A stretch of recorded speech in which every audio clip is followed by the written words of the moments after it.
Está começando mais um Justiça do Trabalho na TV, produzido pelo Tribunal Regional do Trabalho de Santa Catarina. O estado de Santa Catarina foi alvo em fevereiro de 2013 de uma segunda onda de violência em menos de 3 meses. Segundo as investigações, as ordens para os ataques realizados a ônibus, carros e repartições públicas partiram de dentro dos presídios. Entre os motivos, alega-se maus tratos contra detentos. Mas qual a situação das unidades prisionais catarinenses que abrigam cerca de 17 mil presos? Para discutir o assunto, preparamos 2 programas. O segundo da série, com o diretor do Departamento de Administração Prisional de Santa Catarina, Leandro Antônio Soares Lima. Muito bem, diretor Leandro, é um prazer tê-lo aqui conosco. E, antes de mais nada, obrigado por ter aceitado o nosso convite para debater esse tema, que um tema, inclusive, recorrente e que certamente mobiliza a sua fala muitas vezes por semana aqui no nosso estado. Bom, o nosso estado, Santa Catarina, diferentemente das notícias que normalmente são veiculadas pela mídia, está sendo alvo nesse momento de uma série de noticiários sobre esses ataques criminosos a ônibus, repartições públicas, inclusive policiais, como nós já adiantamos na abertura do programa. E a informação é de que as ordens venham de dentro desses presídios.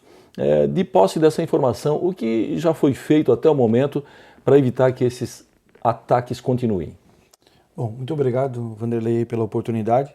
Convém esclarecer que dos 17 mil presos do nosso estado, 2 mil encontram-se em regime aberto, albergados. Então, certo, não estão recolhidos. Nós temos 15 mil desses presos trabalhando.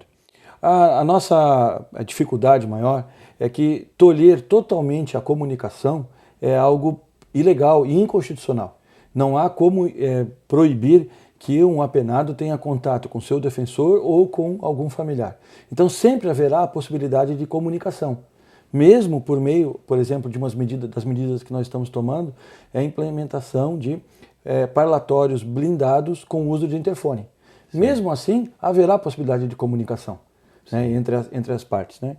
Mas, de qualquer forma, nós estamos trabalhando no sentido de integrar ainda mais as agências de inteligência, tanto a da Justiça e Cidadania, quanto as da Segurança Pública e as outras agências federais instaladas no Estado, com a intenção de, pelo menos, dar alguma previsibilidade sobre a possibilidade ou não dos ataques. Em 2012, segundo informações do departamento que o senhor dirige, foram realizadas 212 operações pente fino nos presídios catarinenses, envolvendo mais de 1.000 agentes penitenciários. Eu gostaria que o senhor explicasse como é que são feitas essas operações, como elas são realizadas. Bom, a gente obedece a um critério temporal de necessidade, as unidades mais superlotadas, né, e aquelas em que a gente tem mais dificuldade em função da arquitetura prisional. Sim. Então, você pode fazer a conta de que a cada 3 dias no estado, 2 operações estão ocorrendo. E, inclusive, essa média já vem se mantendo em 2013 também. São operações que têm a intenção de identificar possíveis materiais proibidos ou ilícitos, ou até algum tipo de arma ou instrumento que possa causar ferimento ou até a morte, tanto de apenados quanto de funcionários.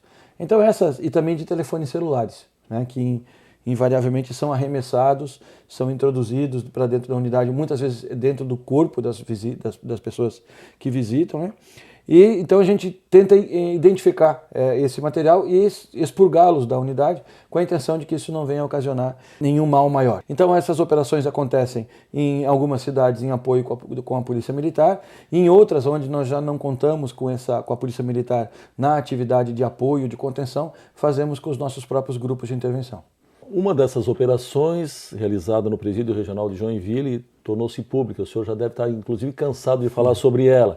Mas, enfim, nós estamos aqui fazendo a nossa obrigação. Eu preciso realmente perguntar sobre esse episódio. As imagens mostradas pela imprensa, elas até chocaram pela forma brutal como os presos foram tratados. A partir dessas imagens, o cidadão comum, inclusive, poderia até concluir que se trataria de um procedimento, digamos assim, um procedimento padrão. Eu pergunto, o que aconteceu em Joinville foi uma exceção? Por que uma operação que poderia ser tranquila resvala aí para o desrespeito e a violência que as imagens mostraram?